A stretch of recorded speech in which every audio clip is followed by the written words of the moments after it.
Astrologer बहू। बहू की एस्ट्रोलॉजी सास को तो समझ में नहीं आती, लेकिन मोहल्ले वाले, अरे रमा जी, कहाँ है आपकी बहू रानी? बुलाइए ना, जरा पूछे कि बेटी को बेटा क्यों नहीं हो रहा। अरे खुद को उसे तो पता नहीं कि बेटा कब होगा, लेकिन आपको बड़ा भरोसा है जी। तभी रिया आ जाती है। अरे शर्मा आंटी, आइए आइए, कैसे आना हुआ? अरे वो क्या है ना राधा, मेरी बेटी 3 बेटियों की माँ बन गई है, लेकिन बेटा नहीं हो रहा। फोन आया था उसका, बोल रही थी कि भाभी से पूछिए ना एस्ट्रोलॉजी क्या कहती है। रुकिए, मैं अभी लैपटॉप में देखकर बताती हूँ।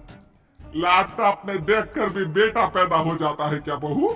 माँ जी, आप भी ना ग्रह नक्षत्र की चाल देखूंगी, क्या कह रही है राधा के बारे में। हाँ हाँ बेटा, देखना जरा। फिर बेल बजती है। हाँ जी, आप कौन? मेरा नाम रवि है, मैं दूसरे मोहल्ले में रहता हूँ। मैंने सुना यहाँ कोई एस्ट्रोलॉजर रहता है। हाँ जी, आ जाइए आप भी। माँ जी, चाय ले आइए ना सभी के लिए। देखिए आंटी, आपकी बेटी के भाग्य में बेटा तो है, लेकिन 2 साल बाद। लेकिन इसकी तो पहली बेटी ही इतनी लकी है कि नाम रोशन कर देगी। पर हाँ, लड़का हुआ ना तो जीवन में दाग लग सकता है। दाग? कैसा दाग? जैसे वो किसी का खून कर दे या फिर चोर बन जाए। क्योंकि एस्ट्रोलॉजी कहती है 3 लड़की के बाद होने वाला लड़का ना सुखी रहेगा ना रहने देगा। ओहो बहू, ये तो अच्छी बात बता दी तुमने। मैं अभी उसे फोन करके बता देती हूँ। तेरा बहुत बहुत शुक्रिया बहू। कोई बात नहीं। हाँ जी, आप कौन और यहाँ का पता किसने दिया? जी, नीरज नाम है मेरा। मेरा दोस्त है ना अजय। अच्छा अच्छा, अजय भैया के दोस्त हैं आप, बताइए ना। वो क्या है ना, आपने उनको जो डेट बताई थी उसी दिन उनकी नौकरी लगी, तो मैंने सोचा मैं भी आपसे पूछ लूं कब तक नौकरी लगेगी। क्या है ना, 2 महीने से खाली बैठा हूं। ओहो, ये बेरोजगारी भी ना। मैं भी शादी से पहले 2 साल खाली बैठी थी। कुछ था नहीं तो एस्ट्रोलॉजर का कोर्स कर लिया। वैसे डेट ऑफ बर्थ क्या है बताओ तो? बहू लैपटॉप पर देखती है और फिर फुल कॉन्फिडेंस से कहती है, अरे तुम्हारे पास तो नौकरी है और तुम बोल रहे हो कि बेरोजगार हो, कैसे? अरे आप बिल्कुल सही बोल रही हैं, लेकिन आपको कैसे पता चला? वो क्या है ना, मैं ये नौकरी बदलना चाहता हूँ। अरे तो ऐसे कहिए ना। देखिए, नई नौकरी के संयोग इस साल तो नहीं है। लड़का वहां से चला जाता है। पास खड़ी सास कहती है, वाह बहू वाह, ये क्या लगा रखा है? तुझसे मिलने अब मोहल्ले के लड़के भी आएंगे। माँ जी, ये मेरा काम है। अरे वो अजय भैया के दोस्त थे। देख बहू, मैं साफ साफ कह देती हूँ, कल से तेरी दुकान यहाँ दिखनी नहीं चाहिए। माँ जी, ये मेरा शौक है। मैं थोड़ा बहुत लोगों की मदद करती रहती हूँ तो मन लगा रहता है। लेकिन कहते हैं ना, सास के सामने किसी की नहीं चलती। मैं जानती थी ये विद्या मुझे बंद करनी ही पड़ेगी। अरे जब जानती थी तो क्यों टाइम बर्बाद कर रही थी? क्योंकि मैं ये भी जानती हूँ कि आप ही मेरे इस काम को खुद शुरू करने के लिए कहेंगी। अरे बहू, कहीं पागल तो नहीं हो गई ना तू? मैं तुझे क्यों कहूंगी कि तू ये लोगों को पागल बनाने का काम कर। तभी डोरबेल बजती है और घर के अंदर एक महिला आती है और बहू से कहती है, अरे आप धन्य है, मैं तो कहती हूँ आप धरती पर भगवान का रूप है। ये लीजिए मिठाई। यानी आपके पति की नौकरी लग गई? हाँ जी हाँ जी, और पहले से भी ना बहुत अच्छी लगी है।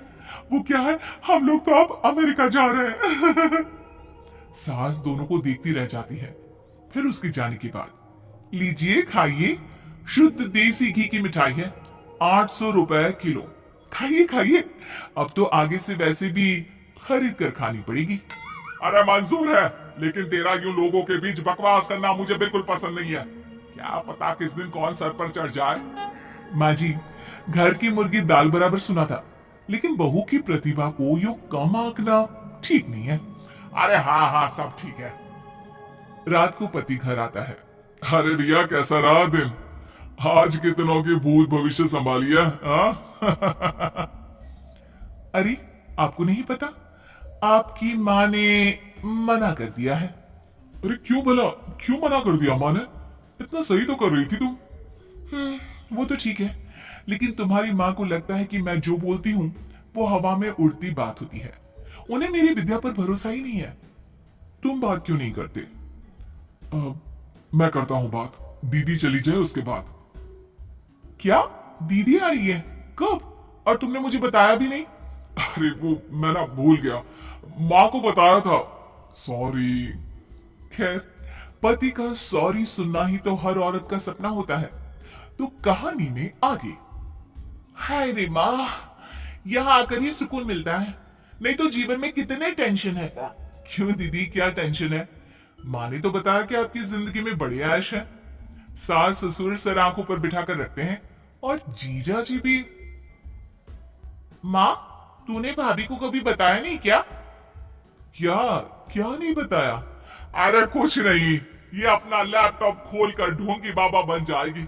अरे कुछ भी मत बोलना इसके आगे। छोड़िए दीदी आप माँ की बातों को, मुझे बताइए क्या समस्या है? सही कहा भाभी, मैं वैसे भी आप सास बहू के चक्कर में नहीं पड़ती। वो क्या है ना भाभी, अब तक कोई बच्चा नहीं होने के कारण घर पर सभी परेशान रहते हैं, और अब तो मुझे भी अच्छा नहीं लगता। अरे बस इतनी सी बात। इतनी सी बात? देखा देखा इसकी हरकत। चलिए मैं बताती हूँ कि कब होगा बच्चा आपको। रिया फटाफट कंप्यूटर लेकर बैठ जाती है, और फिर दीदी, अगले महीने आपको बच्चा कंसीव होगा और फरवरी में वो आपकी गोद में होगा। वो क्या है ना, बच्चे वाली लाइन आपकी अब बनी है। देखो बाबा पाखंडी नाथ ने क्या कहा, अब तो तू चिंता छोड़ ही दे। लेकिन ये क्या, बिल्कुल वैसा ही होता है। और फिर बच्चा होने के बाद। क्यों सासू माँ, कौन सा महीना है? फरवरी बहू, सही कहा था तूने। जिसे 5 साल से बच्चा नहीं था, तूने तो सच भविष्यवाणी कर दी। अरे मान गए बहू। तभी बेटा आ जाता है मुंह लटकाए। अरे अब तुझे क्या हो गया, मामा बना है, खुश हो जा। माँ, मेरी नौकरी छूट गई है अचानक से, समझ में नहीं आ रहा कि घर कैसे चलेगा। उसकी चिंता ना कर। माँ क्या हो गया? वो बोल रहे हैं कि नौकरी छूट गई है और आप कह रहे हैं कि चिंता ना कर। हाँ, क्योंकि तू है ना, कल से तेरा काम शुरू बहू। और अगले दिन घर के बाहर बोर्ड लगा रहता है, रिया एस्ट्रोलॉजी सेंटर। किसी भी तरह की हो समस्या, समाधान सिर्फ 1000 रुपए में। माँ जी, मैंने ये भी कहा था ना कि मेरे काम को आप ही वापस शुरू करवाएंगी।